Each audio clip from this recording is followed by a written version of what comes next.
ನಮ್ಮ ದೇಶದಲ್ಲಿ ಏನಕ್ಕೆ ಅಂತ ಗೊತ್ತಿಲ್ಲ, ಪ್ರೋಟೀನ್ ಅಂದ ತಕ್ಷಣ ಅದೊಂದು ನೆಗೆಟಿವ್ ವರ್ಡ್ ತರ ಕನ್ಸಿಡರ್ ಮಾಡ್ತಾರೆ. ಅದು ಆರೋಗ್ಯಕ್ಕೆ ಒಳ್ಳೇದಲ್ಲ, ಅದನ್ನ ಕನ್ಸ್ಯೂಮ್ ಮಾಡೋದ್ರಿಂದ ಕಿಡ್ನಿ ಸ್ಟೋನ್ ಆಗುತ್ತೆ, ನಾನ್ ವೆಜ್ ಕನ್ಸ್ಯೂಮ್ ಮಾಡೋದ್ರಿಂದ ಕೊಲೆಸ್ಟ್ರಾಲ್ ಜಾಸ್ತಿ ಆಗುತ್ತೆ, ಪ್ರತಿದಿನ ತಿನ್ನೋದು ಆರೋಗ್ಯಕ್ಕೆ ಒಳ್ಳೇದಲ್ಲ ಅಂತ.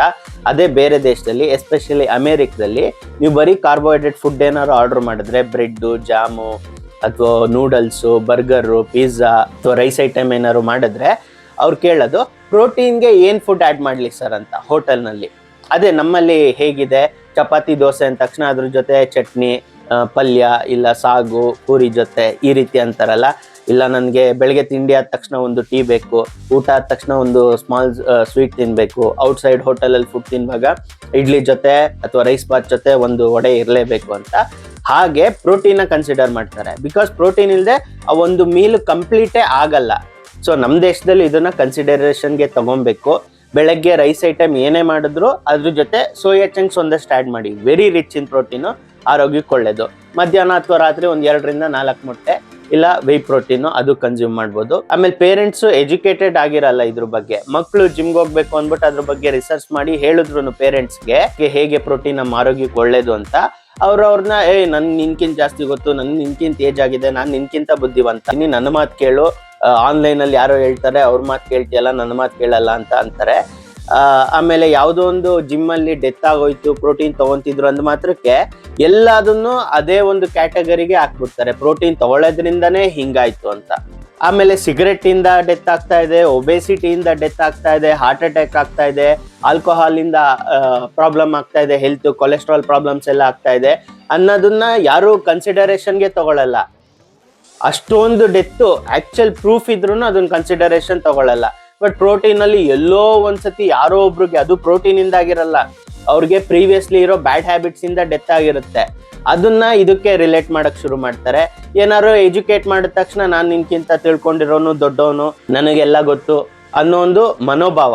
ಪ್ರೋಟೀನ್ ಅನ್ನೋ ವಿಷಯ ಎತ್ತಿದ ತಕ್ಷಣ ಹೆಲ್ತ್ ಅನ್ನೋದ್ರ ಬಗ್ಗೆ ಯಾರೋ ತಿಳಿದಿರೋ ವ್ಯಕ್ತಿ ಐದರ್ ವಿಡಿಯೋ ನೋಡಿದರೆ ಇಲ್ಲ ಎಜುಕೇಶನ್ ಇದೆ, ಅಡ್ವೈಸ್ ಮಾಡಿದ ತಕ್ಷಣ ಎಲ್ರು ದೊಡ್ಡ ದೊಡ್ಡ ಕುಡುಕರು, ಸಿಗರೆಟ್ ಸೇದೋರು, ಏನೋ ಗಾಂಜಾ ಹೊಡಿಯೋರು, ತಂಬಾಕು ಎಲ್ಲ ಸೇವನೆ ಮಾಡೋರು ಹೆಲ್ತ್ ಕಾನ್ಶಿಯಸ್ ಆಗಿ ಹೋಗ್ತಾರೆ, ಹೆಲ್ತ್ ಮೇಲೆ ಹೈಲಿ ಎಜುಕೇಟೆಡ್ ಪರ್ಸನ್ ಆಗಿ ಹೋಗ್ತಾರೆ.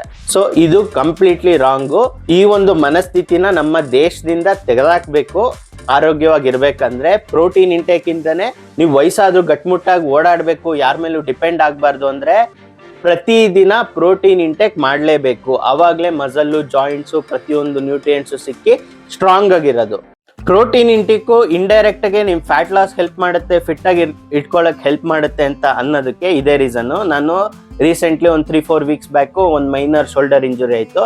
ಸೊ ಅದಕ್ಕೆ ವರ್ಕೌಟ್, ಜಿಮ್ ವರ್ಕೌಟ್ ಏನು ಮಾಡ್ತಾ ಇಲ್ಲ, ಡ್ಯಾನ್ಸು, ಯೋಗ ಅಥವಾ ವಾಕಿಂಗ್ ಅಲ್ಲೇ ಮ್ಯಾನೇಜ್ ಮಾಡ್ತಾ ಇದ್ದೀನಿ. ಇವಾಗ ನಾನು ರೆಗ್ಯುಲರ್ ಆಗಿ ಚಿಕನ್ ಬಿರಿಯಾನಿ ಕುಕ್ ಮಾಡ್ಕೊಳ್ಳೋದು, ಪ್ರೋಟೀನ್ ಇಂಟೇಕ್ ಕಂಪ್ಲೀಟ್ ಮಾಡೋದ್ರ ಬಗ್ಗೆ ಅಷ್ಟು ಫೋಕಸ್ ಮಾಡ್ತಿಲ್ಲ, ಬರೀ ಕಾರ್ಬೋಹೈಡ್ರೇಟ್ ಫುಡ್ಡೇ ತಿಂತಾ ಇರ್ತೀನಿ.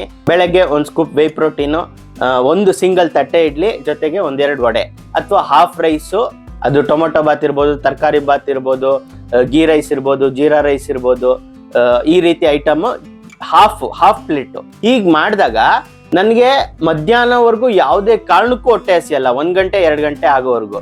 ಅದೇ ನಾನು ಬರೀ ಕಾರ್ಬೋಹೈಡ್ರೇಟ್ ಫುಡ್ ತಿಂದೆ. ಈವನ್ ಒಂದು ತಟ್ಟೆ ಇಡ್ಲಿ ಜೊತೆಗೆ another half rice plus 2 vada ಅಥವಾ ಒಂದು ಫುಲ್ ಕಂಪ್ಲೀಟ್ ರೈಸು, ಈ ರೀತಿ ತಿಂದ್ರೆ ಬೇಗ ನಂಗೆ ಹೊಟ್ಟೆ ಹಸಿತಾ ಇದೆ.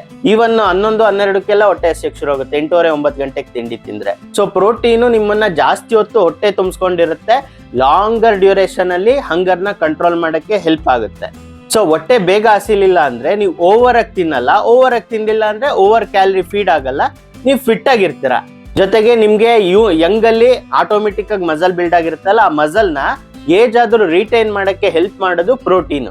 ಮಸಲ್ಸ್ ಜಾಸ್ತಿ ಇದ್ದಷ್ಟು ಮೆಟಬಾಲಿಸಮ್ ಜಾಸ್ತಿ ಆಗುತ್ತೆ, ಅವಾಗ ಜಾಸ್ತಿ ಕ್ಯಾಲರೀಸು ನಿಮ್ ಬಾಡಿ ಬರ್ನ್ ಮಾಡುತ್ತೆ ಐಡಲ್ ಸ್ಟೇಟ್ ಅಲ್ಲಿ ಇರುವಾಗ, ಅಂದ್ರೆ ಸುಮ್ನೆ ಕೂತಿರುವಾಗ್ಲೂ ಸಹ. ಆಮೇಲೆ ಇವನ್ ಹೇಳಿದ್ನಲ್ಲ 11-12 ಗಂಟೆಗೆಲ್ಲ ಹೊಟ್ಟೆ ಹಸಿಯಕ್ಕೆ ಶುರು ಆದ ತಕ್ಷಣ ಬೇರೆ ಯಾವ್ದು ಕುರುಕುಲು ತಿಂಡಿ, ಮನೇಲೇನೋ ಬಿಸ್ಕೆಟ್ ಇಟ್ಟಿರ್ತೀನಿ, ಇಲ್ಲ ಔಟ್ಸೈಡ್ ಏನಕ್ಕೋ ಮೊಸರು ತರಕ್ಕೇನೋ ಹೋಗಿರ್ತೀನಿ, ಅವಾಗ್ಲೇ ಅಲ್ಲೊಂದಷ್ಟು ಕುರುಕುಲು ತಿಂಡಿ ತಿನ್ಬಿಡೋದ ಅಂತೀನಿ. ಅಥವಾ ಜಿಮ್ ಮುಗಿಸ್ಕೊಂಡು ಬರ್ತಾ ಇರ್ತೀನಿ, ಒಂದು ಟೀ ಕಾಫಿಗೆಲ್ಲೋ ಸ್ಟಾಪ್ ಮಾಡ್ತೀನಿ, ಅಲ್ಲೇ ಒಂದು ಎಗ್ ಪಫ್ ತಿನ್ಬಿಡೋದು, ಕ್ರೀಮ್ ಬನ್ ತಿನ್ಬಿಡೋದು, ಈ ರೀತಿ ಅನ್ನೆಸೆಸರಿ ಕ್ಯಾಲರೀಸ್ ಆ್ಯಡ್ ಆಗ್ತಾ ಇದೆ. ಬಟ್ ಪ್ರತಿ ಮೀಲಲ್ಲೂ ಪ್ರೋಟೀನ್ ತಿಂದಾಗ ಯಾವುದೇ ರೀತಿ ಎಕ್ಸಸ್ ಕ್ಯಾಲರೀಸ್ ಆ್ಯಡ್ ಆಗ್ತಾ ಇಲ್ಲ. ಈವನ್ ಮಧ್ಯಾಹ್ನ ಅಷ್ಟೇ ಒಂದು ಸ್ಮಾಲ್ ಸೈಜ್ ಮುದ್ದೆ ಒಂದ್ 2 ಮೊಟ್ಟೆ ತಿನ್ಬಿಡಿ, ನಿಮ್ಗೆ ಹೊಟ್ಟೆ ತುಂಬುತ್ತೆ. ಅಥವಾ ಸೇಮ್ ಹಾಫ್ ರೈಸು 1-2 ಮೊಟ್ಟೆ, ಮನೆಯಲ್ಲೇ ಅನ್ನ ಸಾರು ಅಥವಾ ಬೆಳಿಗ್ಗೆ ತಿಂಡಿನೇ ಮಧ್ಯಾಹ್ನಕ್ಕೆ ಟಿಫನ್ ಬಾಕ್ಸಲ್ಲಿ ಕ್ಯಾರಿ ಮಾಡ್ತಿರಲ್ಲ ಹಾಗೆ, ಹೀಗೆ ಮಾಡ್ಕೊಳ್ಳಿ, ಆರೋಗ್ಯವಾಗಿರ್ತೀರ.